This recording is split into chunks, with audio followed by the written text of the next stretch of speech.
Kelmadda sirta waa su'aal. Diyaar ma tihiin?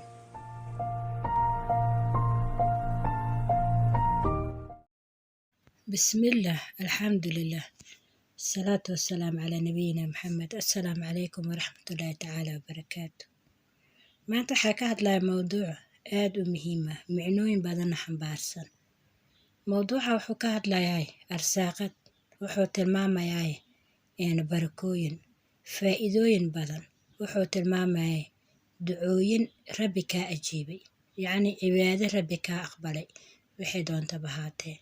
Wuxuu tilmaamayaa arsaaqad, wuxuu tilmaamayaa xasilooni, degenaansho, wuxuu kaloo tilmaamayaa farxad. Arrimo aad u badan ay tilmaamaysaa.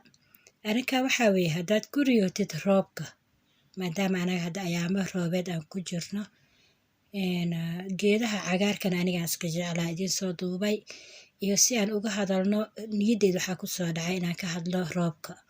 Li'annoo roobka waxay ahayd dadku way ku farxaan caadi ahaanba iyadoo riyo ahayn. Micnooyinkii dhadhanka roobka wuu wanaagsan yahay, waxtarkiisana caadi ahaan nolosha camaliyan wuu noo fiican yahay. Geedaha sidaa uma cagaarnaadeen haddaana roob ahayn. Marka riyadan sidoo kale ayuu roobka ugu wanaagsan yahay, micnooyin aad u fiican uu tilmaamaya. Marka in laga hadla ayaa wanaagsan. Khaasatan wuxuu ka hadlaya adduun iyo aakhiraba, maadaama sheyga adduun iyo aakhiraba oo faa'iido kuu leeyahay aragtida roobka. Li'annoo aakhiro waxay faa'iido kugu tahay haddaad janno ku ducaysatid, wuxuu tilmaamayaa mustajaab roobna aad ku riyootid. Caadi ahaan waxaad ku ducaysatay aragtida matalan Rabbi subxaanahu wa tacaala inaad jannada gashid, inaad nebiga aragtid calayhi salaatu wassalaam. Waxyaabo badan oo aakhiro matalan inuu qabriga ilaahay cadaabal qabriga kaa badbaadiyo, matalan su'aalaha oo kale.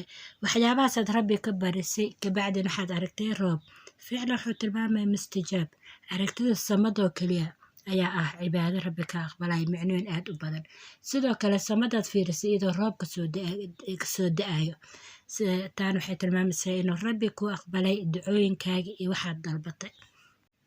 Waxay kaloo tilmaamaysaa tan aakhiro markaa ka soo baxday midda adduun ayaad u ducaysatay, arrin markaa kurbo kuuga haysay. Roob ayaana ku riyootay. Taan waxay tilmaamaysaa ducadaada inuu Rabbi aqbalay. Maxay kaloo tilmaamaysaa markii duco laga soo tago adoona ducaysanin ayaad roob ku riyootay.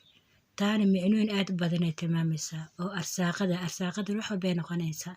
Diin Rabbi kuuga arsaaqay, cilmi Rabbi kuuga arsaaqay, awlaad Rabbi kuuga arsaaqay, xoolo Rabbi kuuga arsaaqay, wax walboo Rabbi kuuga arsaaqay, adaab, qurux, wax walboo Rabbi ku siiyey waa arsaaqad. Marka intaasoo micnooyin maadaama ay tilmaamaysaa faahfaahinta roobka iyo micnihiisa ayaan gudagalaya. Hadda waxaa u gudagalaya walaalayaal inaan kala qaado micnaha roobka, soo da'itaanka roobkii micnuhu tilmaamay. Xilli waxaa jirta aragtida roobka aan wanaagsaneyn. Ma fasirayo laakiin xilligaasoo kale noocaas markaa ku aragtid ma wanaagsan oo keliya ayaan ku ekeynaa. Intiina badan waxaad codsataan riyada hadday shar tahay inaan idiin fasirin. Marka sidaa darteed ana taas ayaan raacsanahayba. Aragtida roobka cumuuman sidaa idiin sheegay waa kheyrar badan in yar marka laga reebo oo qaabkaad u arkaysidna oo muhiim ay tahay. Haddaad ku riyootid roob da'ayo, samada quruxsan, dhulkii oo si nadiif ah roobkii ugu da'ayo, si degan, cabsi iyo walwal aanan jirin, waxay tilmaamaysaa kheyr badan, arsaaqad badan. Sidaa idiin soo sheegay arsaaqadana wax micnooyin badan ay tilmaantaa. Haddaad ku riyootid roob yaroo tixtiix ah, caadi ahaan aad tahay qof murugaysan, waxay tilmaamaysaa raaxo dabaal, degenaansho inaad helaysid. Hataa haddaad ku sii raagin degenaanshahaas, laakiin isla xaaladda inuu Rabbi niyadaad ku dejinayo. Ilaa Rabbi subxaana wa tacaala wuu arkaa addoommadiisa, wuu dareemaa, wuu arkaa dhibaatada ay ka sheeganayaan. Hadduu laakiin roobka xoogaa xooganaa, dhibaatana markaan kuga haynin, taana kheyrar badan, barakooyin badan, yacni waxaan la soo koobi karin. Walaalahay aragtida roobka wax ka wanaagsan ma laha islee qofka markuu ku riyoonayo. Waxay kaloo tilmaamaysaa nolol qofka faqrinimo ka sheeganayo, qofka xanuunsan aragtida biyaha badan, roobka biyaha yacni badan laakiin dhibaataan u keenaynin, caafimaad ay tilmaamaysaa. Yacni taa culimada fasirka riyoonka way isku raaceen.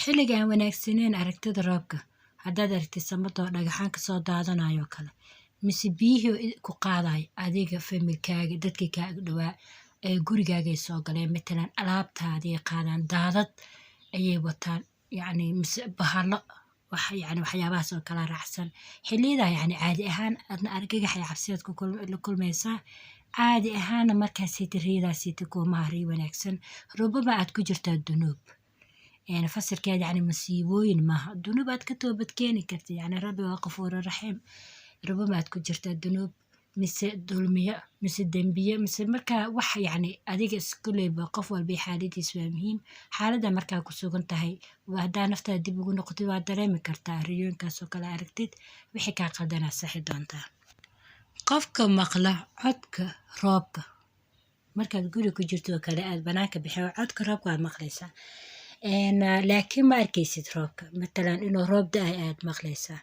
taa waxay tilmaamaysaa qofka inuu ka fikiraayo arrimo yacni asiga u wanaagsan arrin markaas isleeyahay naftaada ku hormari qofka ku riyooda roob badan oo quruxsan biyihiisa badan yacni dhibicdiisa waa weyn tahay taa waxay tilmaamaysaa mashaakilo hadday jireen isla xaaladda haddaad murugi waxyaaba aad la nooleed inaad ka guulaysanaysid kurbooyinkaaga rabbi faraj kuugu bedelaay ciriiriyadaada rabbi albaab kuugu furaay culeysyadaada rabbi kuugu bedelaay deganaansho iyo raaxo haddii matalan cadaabo jireen ka guulaysi haddii xanuunan ku hayn walaalayaal waa sidaa idin sheegay xanuunkan waa bogsasho wallaahu yaclam kelmadda sirta waxaa weeye marabtiin inaan sameeyo hal maalin oo noo qaasa anigii idinkaa wada sheekaysanayno sida facebook mise number whatsapp inaan sameeyo inkastoo aniga hadda number whatsapp aan meel ku sheegi karin laakiin facebook haddaa ogashiin walaalayaal hal maalin ayaa jirta ani caadi ahaan waxaan bartaa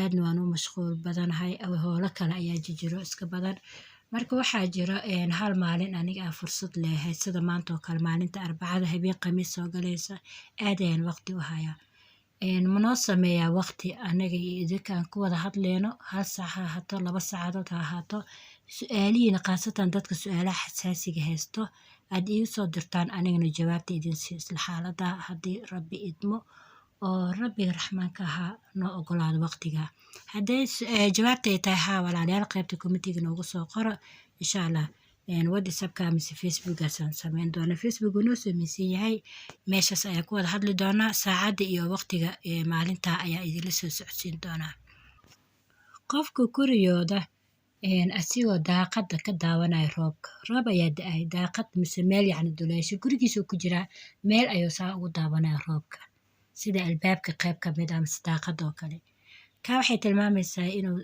la kulmi doono dad asiga u dhowaa qaraabadiisa yacni laga yaabo inay kala fogaayeen mise safar ku kala maqnaayeen mise dad aad u wanaagsan inuu asxaab aad u wanaagsan uu la kulmi doono micnaha riyooyinka roobka aad ay u dheeryihiin muuqaalkan oo keli maahan insha allah muuqaalo kale ayaan ka sameyn doonaa halkaasaan kusoo koobaya walaalayaal laagna noo saara noona sheergaree in badan asxaabtiina la wadaaga